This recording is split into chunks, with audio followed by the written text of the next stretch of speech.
Confesión y arrepentimiento. Claves para alcanzar la misericordia en Proverbios 28:13.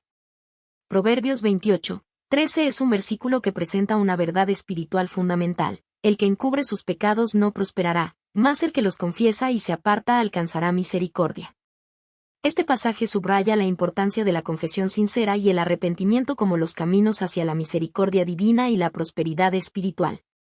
El peligro de encubrir los pecados. La primera parte del versículo advierte que el que encubre sus pecados no prosperará. Encubrir los pecados implica esconderlos, negarlos o tratar de ignorarlos, lo cual puede parecer una solución temporal, pero en realidad, lleva a la destrucción y al estancamiento espiritual. Cuando una persona intenta ocultar sus transgresiones, se aleja de la luz y la verdad, lo que impide el crecimiento personal y la conexión con Dios. Este encubrimiento crea una barrera que bloquea el flujo de bendiciones y la verdadera prosperidad que Dios quiere para sus hijos. La confesión como acto de humildad. La confesión de los pecados es un acto de humildad y reconocimiento de nuestras faltas ante Dios. Proverbios 28:13 nos enseña que el que los confiesa, alcanzará misericordia. Confesar no es simplemente admitir los errores, es una expresión de arrepentimiento genuino y una solicitud de perdón.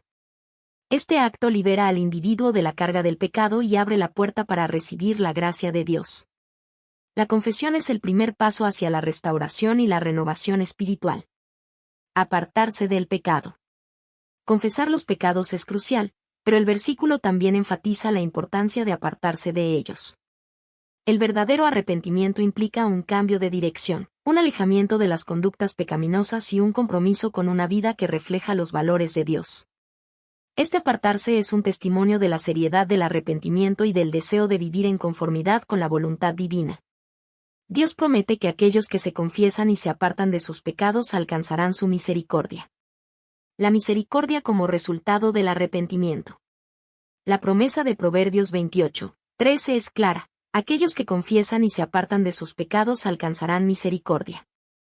La misericordia de Dios es la respuesta amorosa a nuestra confesión y arrepentimiento. Es un acto de gracia inmerecida que nos ofrece perdón, restauración y una nueva oportunidad para caminar en la luz de Dios. Esta misericordia no solo nos libera del peso del pecado, sino que también nos coloca en el camino hacia la verdadera prosperidad espiritual y emocional. Conclusión. Proverbios 28:13 nos enseña la importancia de no encubrir nuestros pecados, sino de confesarlos y apartarnos de ellos para recibir la misericordia de Dios. Este versículo subraya que la prosperidad espiritual y la conexión con Dios no se pueden alcanzar a través del engaño o la negación, sino a través de la confesión sincera y el arrepentimiento genuino. Al abrir nuestros corazones a Dios y alejarnos del pecado, podemos experimentar la plenitud de su gracia y misericordia, y así prosperar en todos los aspectos de nuestra vida. La misericordia de Dios frente a la rebelión. Reflexiones sobre Nehemías 9:17. Nehemías 9:17 es un pasaje profundamente significativo que nos muestra la naturaleza inmutable de la misericordia de Dios, incluso ante la desobediencia y la rebelión del pueblo de Israel. No quisieron oír, ni se acordaron de tus maravillas que habías hecho con ellos. Antes endurecieron su cerviz, y en su rebelión pensaron poner caudillo para volverse a su servidumbre. Pero tú eres Dios que perdonas, clemente y piadoso, tardo para la ira y grande en misericordia, porque no los abandonaste. El pueblo rebelde. El versículo comienza describiendo la rebeldía del pueblo de Israel. A pesar de haber sido testigos de las maravillosas obras de Dios, eligieron no escuchar y olvidar lo que Él había hecho por ellos. Esta actitud refleja una obstinación y una inclinación a la desobediencia, donde endurecieron su cerviz, una expresión que simboliza la terquedad y la resistencia al liderazgo divino.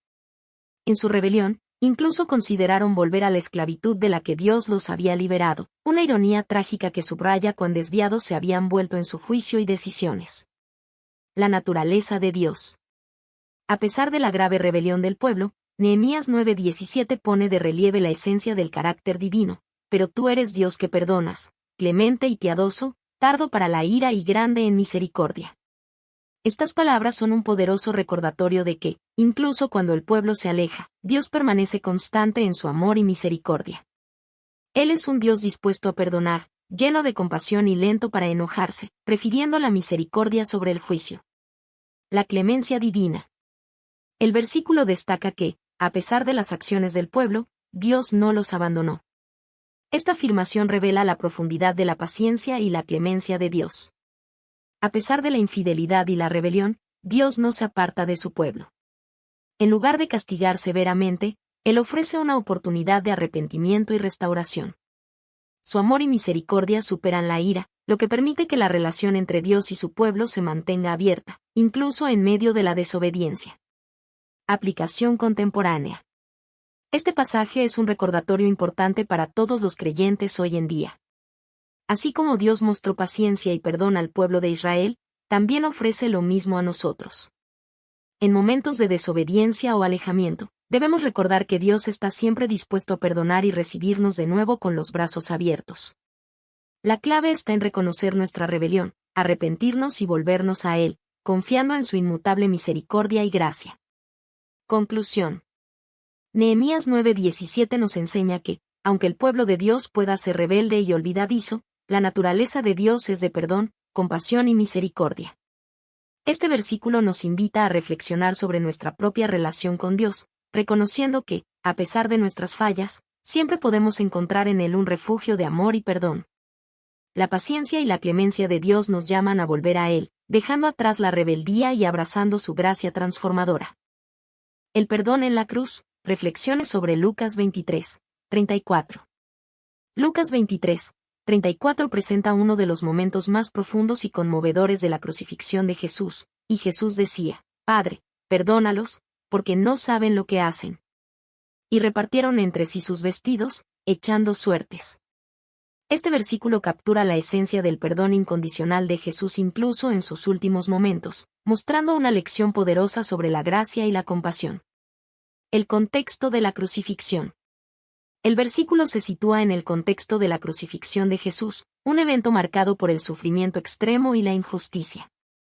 Jesús, quien había sido torturado y condenado a muerte, está en la cruz, y en lugar de maldecir a sus torturadores o buscar venganza, pronuncia una oración de perdón. Este acto de perdón es particularmente notable dado el dolor y la humillación que estaba sufriendo. La oración de perdón. Cuando Jesús dice: Padre, perdónalos, porque no saben lo que hacen, está mostrando una comprensión profunda del estado espiritual y moral de aquellos que lo crucificaron. Él reconoce que sus agresores están actuando por ignorancia y falta de comprensión de la magnitud de su acción. Esta oración no solo revela la compasión de Jesús, sino también su compromiso con el perdón y la redención, incluso para aquellos que están directamente causando su sufrimiento. La humanidad y la divinidad de Jesús. Este acto de perdón subraya la humanidad y la divinidad de Jesús.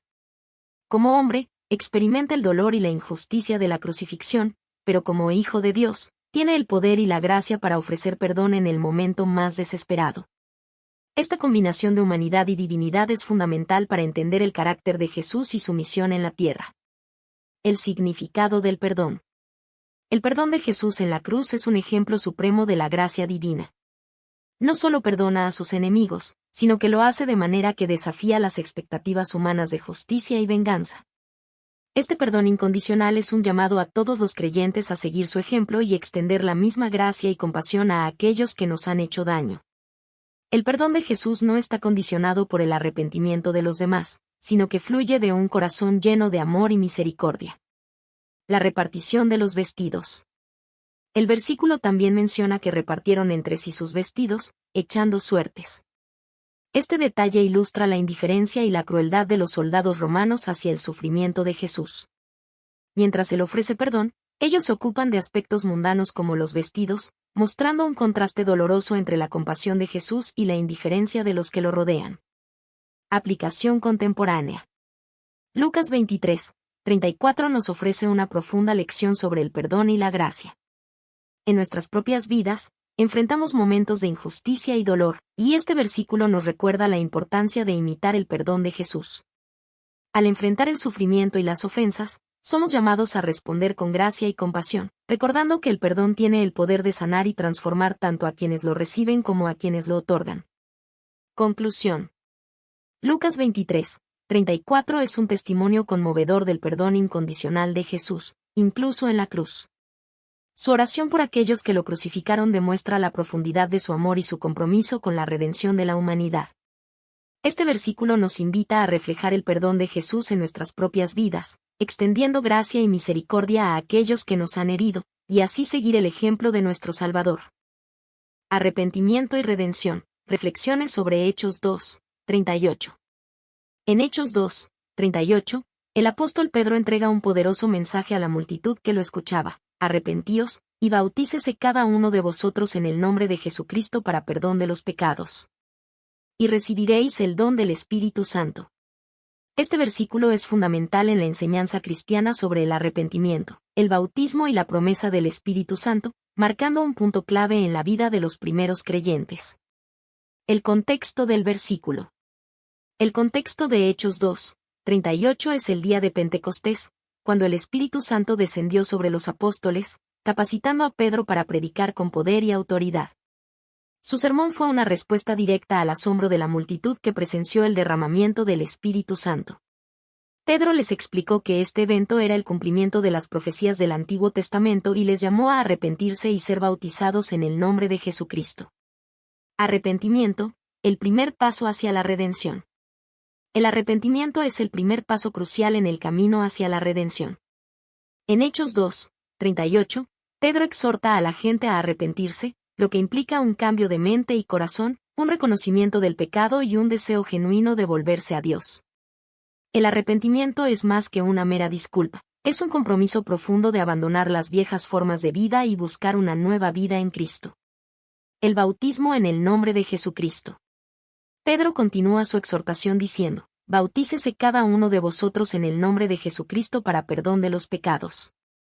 El bautismo en el nombre de Jesucristo simboliza la purificación del pecado y la identificación con la muerte, sepultura y resurrección de Cristo. Es un acto de fe y obediencia que marca el inicio de una nueva vida en Cristo, donde el creyente es lavado de sus pecados y entra en una relación renovada con Dios. El perdón de los pecados. El perdón de los pecados es una promesa central del Evangelio. En Hechos 2, 38, Pedro asegura a la multitud que a través del arrepentimiento y el bautismo, recibirán el perdón de sus pecados. Este perdón no es algo que se pueda ganar por méritos propios, sino que es un regalo inmerecido de Dios, hecho posible por la obra redentora de Jesucristo en la cruz. Es el fundamento de la reconciliación entre Dios y la humanidad. El don del Espíritu Santo. Pedro también promete que quienes se arrepientan y sean bautizados recibirán el don del Espíritu Santo. Este don es la presencia continua y activa de Dios en la vida del creyente. El Espíritu Santo guía, consuela, fortalece y transforma al creyente, capacitándolo para vivir de acuerdo con la voluntad de Dios y para llevar a cabo su misión en el mundo. Es una promesa de poder espiritual y comunión con Dios. La relevancia para hoy. Hechos 2, 38 sigue siendo relevante para los cristianos hoy en día. Nos recuerda la importancia del arrepentimiento, no solo como un acto único al inicio de nuestra fe, sino como una práctica continua en nuestra vida espiritual. Nos llama a vivir una vida de fe y obediencia, simbolizada en el bautismo, y a confiar en el perdón de Dios para nuestros pecados. Además, nos anima a vivir en la plenitud del Espíritu Santo, permitiendo que su presencia transforme y guíe nuestras vidas. Conclusión. Hechos 2, 38 es un versículo que encapsula el núcleo del mensaje cristiano: arrepentimiento, perdón y la promesa del Espíritu Santo. Pedro, lleno del Espíritu Santo, entrega este mensaje con claridad y urgencia, llamando a todos a una vida de fe y obediencia en Jesucristo. Este versículo nos invita a reflexionar sobre nuestra propia relación con Dios y a renovar nuestro compromiso de vivir bajo la gracia y el poder del Espíritu Santo. El testimonio de los profetas y el perdón en Cristo. Reflexión sobre Hechos 10, 43. En Hechos 10, 43, el apóstol Pedro declara: de este dan testimonio todos los profetas, que todos los que en él creyeren, recibirán perdón de pecados por su nombre. Este versículo encapsula una verdad central del Evangelio: la salvación y el perdón de los pecados están disponibles para todos aquellos que creen en Jesucristo. Es un mensaje de esperanza y redención que se ha proclamado desde tiempos antiguos, confirmado por los profetas, y finalmente revelado plenamente en Jesús. El contexto de Hechos 10, 43. El contexto de este versículo es significativo. Pedro se encuentra en la casa de Cornelio, un centurión romano, a quien Dios había revelado que buscara a Pedro para escuchar el mensaje de salvación. Este evento marca un momento clave en la expansión del Evangelio a los gentiles, demostrando que el mensaje de salvación no estaba limitado a los judíos, sino que era para toda la humanidad. Pedro, al predicar en casa de Cornelio, afirma que todos los profetas del Antiguo Testamento testificaron sobre Jesucristo, el Mesías prometido, y el perdón de los pecados que se recibe a través de él. El testimonio de los profetas. Pedro menciona que todos los profetas dan testimonio de Jesucristo. Desde Moisés hasta Isaías, los profetas hablaron de un Salvador que vendría a redimir a la humanidad de sus pecados. En el Antiguo Testamento, las profecías acerca del Mesías apuntaban a alguien que sufriría por los pecados del pueblo. Isaías 53, 5, establecería un nuevo pacto, Jeremías 31, 31 al 34, y ofrecería salvación no solo a Israel, sino a todas las naciones, Isaías 49, 6. Pedro conecta estas profecías con la persona de Jesucristo, afirmando que Él es el cumplimiento de todo lo que los profetas anunciaron. La fe en Jesucristo. La declaración de Pedro enfatiza que todos los que en Él creyeren recibirán el perdón de los pecados. Este perdón no se basa en las obras humanas, ni en la observancia de la ley, sino en la fe en Jesucristo. Creer en Jesús significa confiar en su sacrificio en la cruz como el único medio para la redención y reconciliación con Dios. Es un acto de fe que reconoce a Cristo como el Hijo de Dios, el Salvador del mundo, y que lleva a la transformación espiritual y a la vida eterna. El perdón de los pecados. El perdón de los pecados es el corazón del mensaje del Evangelio. A través de Jesucristo, Dios ofrece perdón a todos los que se acercan a Él con fe. Este perdón es completo y definitivo, limpiando a los creyentes de toda culpa y pecado, y restaurando su relación con Dios. Es un perdón que no solo cubre los pecados del pasado, sino que también libera del poder del pecado en el presente y asegura la esperanza de la vida eterna. El poder del nombre de Jesús. Pedro subraya que el perdón se recibe por su nombre, refiriéndose al nombre de Jesús. En la cultura bíblica, el nombre de una persona representaba su carácter y autoridad. El nombre de Jesús es poderoso porque está investido con la autoridad divina para perdonar pecados y otorgar salvación. Este poder no se encuentra en ningún otro nombre, ni en ningún otro medio, sino solo en Jesucristo, quien es el único mediador entre Dios y los hombres. La relevancia para hoy. Hechos 10, 43 sigue siendo un recordatorio poderoso de la universalidad del Evangelio. El mensaje de perdón y salvación en Jesucristo no es exclusivo de una cultura, raza o nación, es para todos los que creen. En un mundo donde muchos buscan redención y significado en lugares equivocados, este versículo nos llama a dirigir nuestra fe a Jesucristo, quien ofrece perdón, paz y vida eterna. También nos desafía a llevar este mensaje a todos, sin distinción, siguiendo el ejemplo de Pedro al compartir el Evangelio con Cornelio y su casa. Conclusión. Hechos 10, 43 resume el corazón del Evangelio, el testimonio de los profetas, la fe en Jesucristo, y el perdón de los pecados que se recibe en su nombre. Es un versículo que invita a todos a creer en Jesús, a aceptar su oferta de perdón, y a vivir una vida transformada por su gracia. Este mensaje de esperanza y redención es tan relevante hoy como lo fue en los días de Pedro, y sigue siendo la esencia del cristianismo. El anuncio del perdón de pecados, reflexión sobre Hechos 13, 38. En Hechos 13, 38, el apóstol Pablo proclama, «Sabed, pues, esto, varones hermanos, que por medio de él se os anuncia perdón de pecados». Este versículo es parte de un discurso apasionado que Pablo dirige a la congregación en la sinagoga de Antioquía de Pisidia, donde subraya la centralidad de Jesucristo en la historia de la salvación y enfatiza la realidad del perdón disponible a través de él. El contexto de Hechos 13, 38.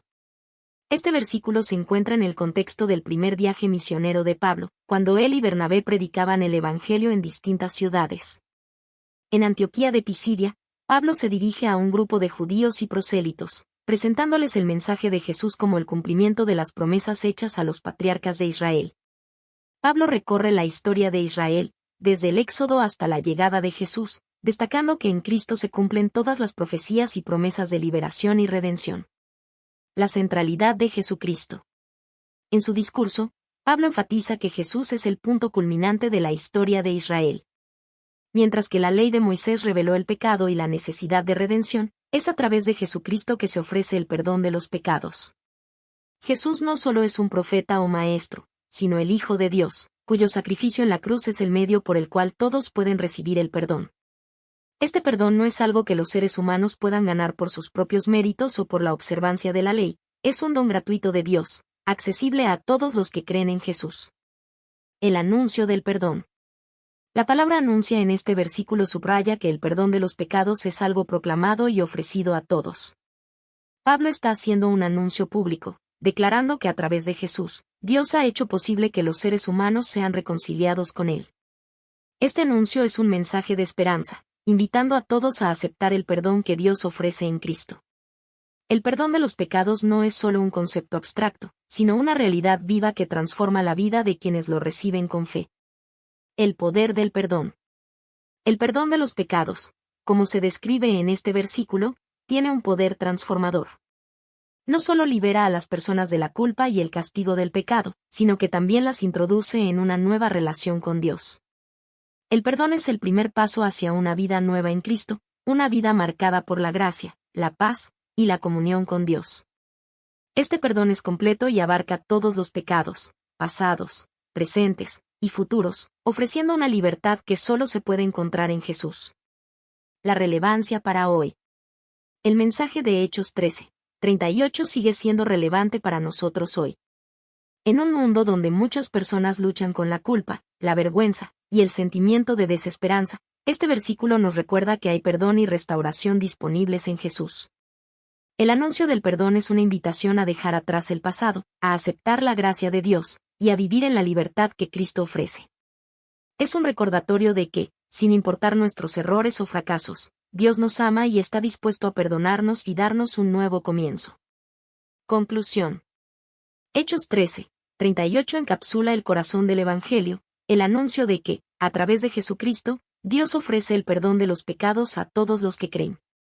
Este perdón es un regalo de gracia que no solo nos libera del pecado, sino que también nos introduce en una nueva vida en Cristo.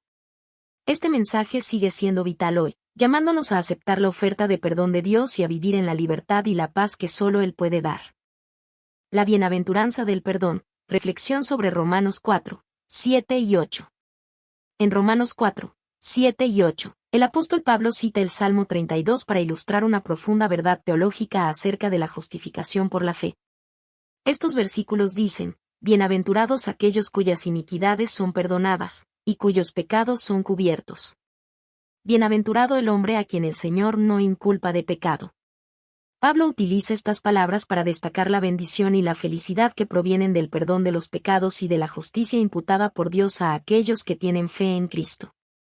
Contexto de Romanos 4:7 y 8. El capítulo 4 de Romanos es una parte crucial de la argumentación de Pablo sobre la justificación por la fe. En este capítulo, Pablo se dirige a la comunidad cristiana en Roma, explicando que la justicia ante Dios no se obtiene mediante obras de la ley, sino por la fe. Pablo utiliza el ejemplo de Abraham, el patriarca de Israel, para demostrar que incluso él fue justificado por su fe, antes de la circuncisión y de la ley mosaica. Este hecho es clave para argumentar que tanto judíos como gentiles pueden ser justificados ante Dios mediante la fe en Cristo. La bienaventuranza del perdón. Pablo cita el Salmo 32 para resaltar la bienaventuranza o felicidad de aquellos cuyas iniquidades son perdonadas y cuyos pecados son cubiertos. La palabra bienaventurado significa bendito o dichoso. En este contexto, se refiere a la profunda alegría y paz que proviene de saber que uno está en una relación correcta con Dios, no por sus propios méritos, sino por la gracia de Dios. El perdón de los pecados es un acto divino de misericordia, en el cual Dios decide no imputar el pecado al creyente, sino cubrirlo, lo que significa que el pecado es completamente borrado de la cuenta de la persona. La gracia de Dios y la justificación. La clave de estos versículos es la comprensión de la justificación como un regalo de gracia. La justificación no es algo que se pueda ganar a través de buenas obras o cumplimiento de la ley, sino que es un acto de Dios, en el cual Él declara a una persona justa sobre la base de la fe en Cristo. Al citar el Salmo 32, Pablo subraya que la justificación es un estado de bendición inmensa, ya que implica el perdón total de los pecados y la no imputación de la culpa. Este es un don que transforma radicalmente la vida de aquellos que lo reciben, liberándolos de la culpa y permitiéndoles vivir en paz con Dios. La relevancia de Romanos 4, 7 y 8 hoy. El mensaje de estos versículos sigue siendo increíblemente relevante hoy en día. En un mundo donde muchos buscan la aprobación y la justificación a través de logros, Pablo nos recuerda que la verdadera justificación viene de Dios y se recibe por fe. La paz y la felicidad que provienen de saber que nuestros pecados son perdonados y que Dios no nos culpa son invaluables. Esta verdad nos libera de la carga de la culpa y nos permite vivir en la libertad y la gracia que solo Dios puede dar. Reflexión final. Romanos 4, 7 y 8 nos invita a celebrar la increíble bendición del perdón de los pecados. A través de la fe en Cristo, somos declarados justos ante Dios, no por nuestras obras, sino por su gracia. Esta bienaventuranza es una fuente de alegría y paz inquebrantables, que nos permite vivir en la certeza del amor y la misericordia de Dios. Como creyentes, estamos llamados a vivir en esta realidad, confiando plenamente en el perdón y la gracia que Dios nos ha otorgado en Cristo. El poder transformador del amor en 1 Corintios 13, 5. En 1 Corintios 13, 5, el apóstol Pablo nos ofrece una descripción profunda y detallada del amor verdadero, un amor que trasciende lo superficial y que se arraiga en principios espirituales elevados. Este versículo es parte del famoso capítulo conocido como el capítulo del amor, donde Pablo describe las cualidades que deben caracterizar a aquellos que siguen a Cristo. Aquí, el amor es presentado no solo como un sentimiento, sino como una serie de acciones y actitudes que reflejan la naturaleza de Dios en nuestra vida cotidiana. Pablo comienza explicando que el amor no hace nada indebido. Esta afirmación subraya la importancia de actuar con integridad y respeto hacia los demás. El amor genuino nos impulsa a ser conscientes de nuestras palabras y acciones, a evitar cualquier comportamiento que pueda herir o dañar a otros. En un mundo donde la falta de respeto y el trato injusto a menudo predominan, este llamado a la rectitud es un recordatorio de que el amor verdadero siempre busca el bien del prójimo. Este amor actúa con cortesía, dignidad y consideración, reflejando la luz de Cristo en cada interacción. El siguiente rasgo que menciona Pablo es que el amor no busca lo suyo. Aquí, se nos desafía a abandonar el egoísmo y a cultivar una actitud de servicio. En lugar de centrarnos en nuestras propias necesidades o deseos, el amor cristiano nos lleva a considerar las necesidades de los demás. Este tipo de amor no es transaccional, no da esperando recibir algo a cambio. Es un amor sacrificial que, como Jesús nos enseñó con su vida y muerte, pone a los demás por delante de uno mismo. Este llamado a la abnegación no es fácil en una cultura que a menudo valora el éxito personal por encima del bienestar colectivo, pero es fundamental para vivir conforme al Evangelio. Pablo también señala que el amor no se irrita. Este aspecto del amor nos invita a practicar la paciencia y la tolerancia. En situaciones de estrés o conflicto, es fácil dejarse llevar por la ira o la frustración. Sin embargo, el amor que Pablo describe nos llama a mantener la calma, a ser lentos para la ira y a evitar reacciones impulsivas que puedan causar daño. Este amor, en lugar de dejarse llevar por las emociones del momento, responde con una paciencia que refleja la longanimidad de Dios hacia nosotros. Es un amor que entiende que las palabras hirientes y las acciones precipitadas pueden destruir relaciones, mientras que la paciencia y la comprensión pueden fortalecerlas. El último aspecto que menciona Pablo en este versículo es que el amor no guarda rencor.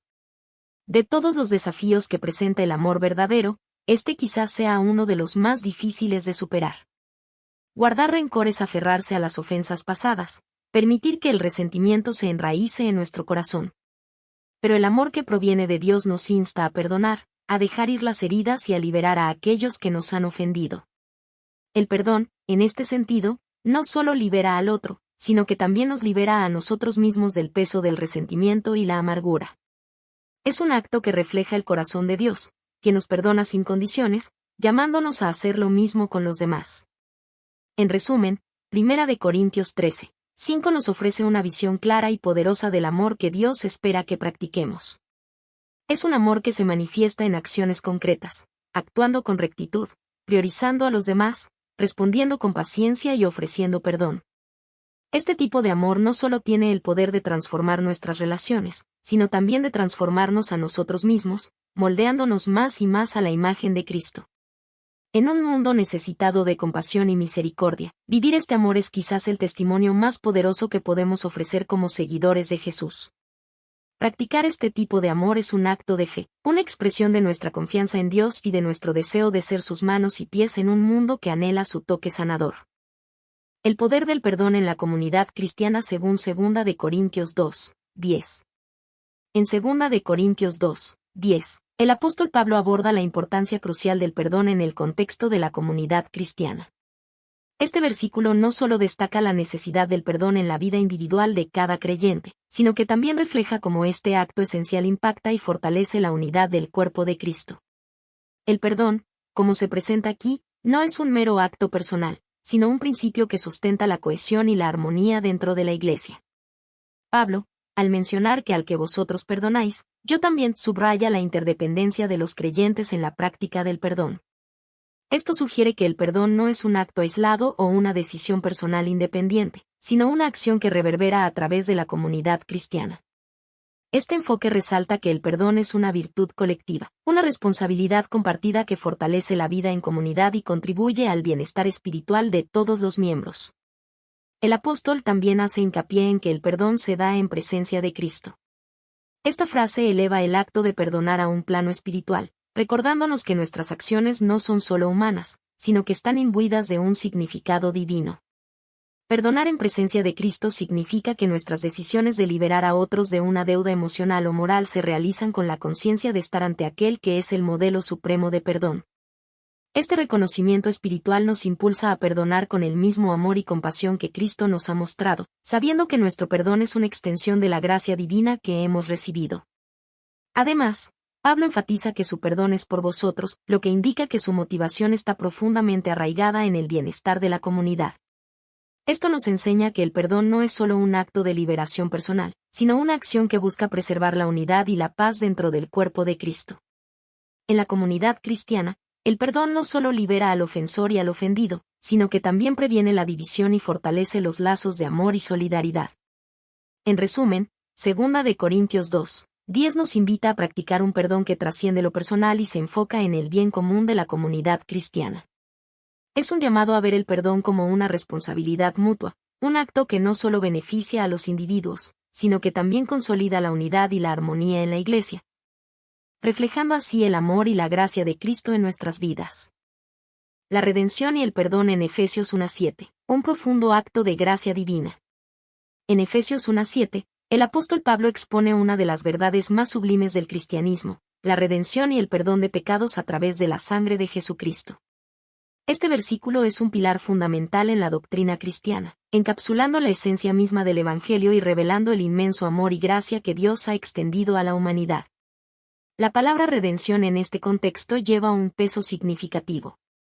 En el mundo antiguo, la redención se refería al acto de liberar a un esclavo mediante el pago de un rescate.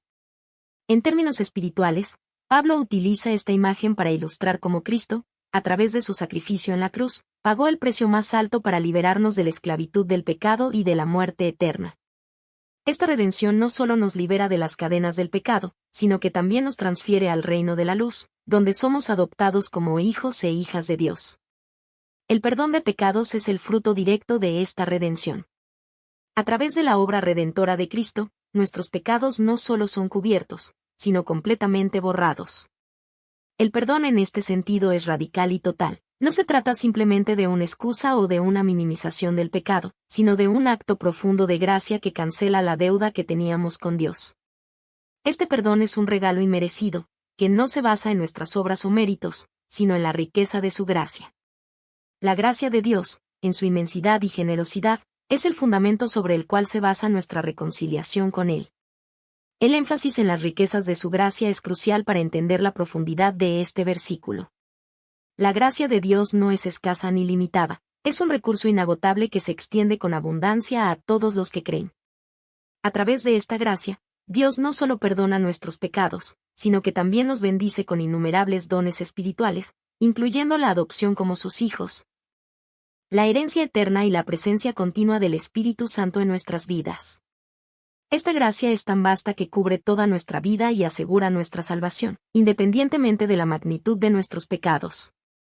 Además, Efesios 1:7 nos invita a considerar el costo de nuestra redención. El precio pagado no fue en oro ni plata, sino en la preciosa sangre de Cristo. Este sacrificio es un recordatorio constante del amor incomparable de Dios, que estaba dispuesto a sacrificar a su Hijo único para rescatarnos. La cruz es, por tanto, el símbolo máximo de la redención, y cada vez que meditamos en este versículo, somos llevados a recordar el inmenso sacrificio que Cristo hizo por nosotros. La redención y el perdón que se nos ofrecen en Cristo también nos llaman a una respuesta de gratitud y devoción. Al ser redimidos y perdonados, no solo somos liberados de la culpa del pecado, sino que también somos llamados a vivir vidas que reflejen la gracia que hemos recibido. Este llamado a una vida de santidad y obediencia es una respuesta natural al amor y la gracia que Dios nos ha mostrado. Finalmente, este versículo nos invita a descansar en la seguridad de nuestra salvación. Al estar basada en las riquezas de la gracia de Dios y no en nuestros esfuerzos, nuestra salvación es segura y eterna. Nada ni nadie puede arrebatarnos de las manos de Dios, porque nuestra redención está garantizada por la sangre de Cristo, que es un precio que nunca perderá su valor. En resumen, Efesios 1:7 no es solo un recordatorio de lo que Dios ha hecho por nosotros, sino también un llamado a vivir en respuesta a esa gracia. Nos recuerda la magnitud de nuestro pecado, el costo de nuestra redención y la inmensidad de la gracia de Dios. Es un versículo que nos invita a la gratitud, a la adoración y a una vida transformada por el poder del perdón que hemos recibido en Cristo.